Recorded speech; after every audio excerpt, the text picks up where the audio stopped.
Hi friends, welcome back to my channel.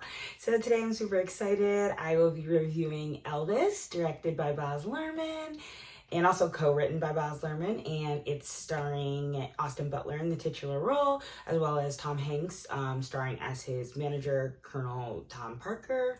And yeah, I'm just really excited to finally do like a movie review. I haven't done that in years, and I'm just stoked. I hope that this will be like the start of me really getting back into it, but I feel like I say that all the time. So without further ado, so I had heard like little whisperings about this film maybe a few years back, and I didn't really have any interest, but then I did hear that Baz Luhrmann was set to direct, and so then I got excited. Also, he hadn't directed, I should say, like a full-length feature film since The Great Gatsby back in 2013. I personally love The Great Gatsby, and if you're not familiar with his work, Baz Luhrmann is an Australian director, screenwriter, and producer, and he directed such pictures as Moulin Rouge, Romeo and Juliet, and like I mentioned before, The Great Gatsby. And he's really well known for like a particular style of production. I don't really know how you would classify it, but it's just kind of like over the top, super energetic, super fast paced, usually more of like I guess like a dazzling style or whatever. Yeah, that's just kind of like how he always goes about his films for the most part, and that's like something that he's known for. And then Austin Butler. So I actually didn't really know much about Austin Butler before this.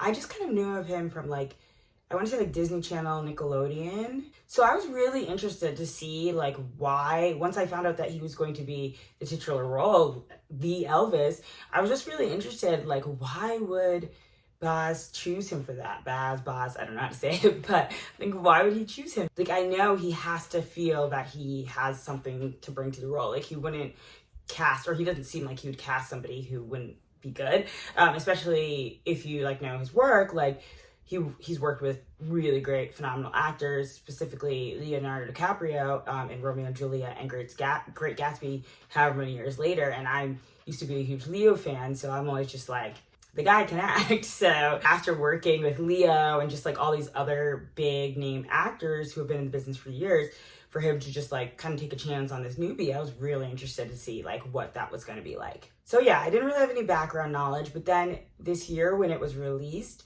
I was just hearing like a lot of controversy around, not particularly the film itself, but more so around Elvis, and that like controversy was resurfacing. And I don't really know anything about Elvis. Well, now I do, but before I didn't know anything. I didn't really like grow up with him. I didn't really ever research him. I just knew of like what I heard in, film and television references or what have you. So hearing about this controversy, it just made me a bit wary to support the film, because I obviously never want to like give money to a production that is like glorifying somebody who's doing wrong or what have you. And it's just difficult because like my passion for film and television just motivates me to want to see like everything and just like give everything a chance. At the same time, like I didn't want my ignorance on the subject matter to like lead me into supporting something that people were asking us not to support for X, Y, and Z reasons. So I decided I definitely wouldn't see it in theaters,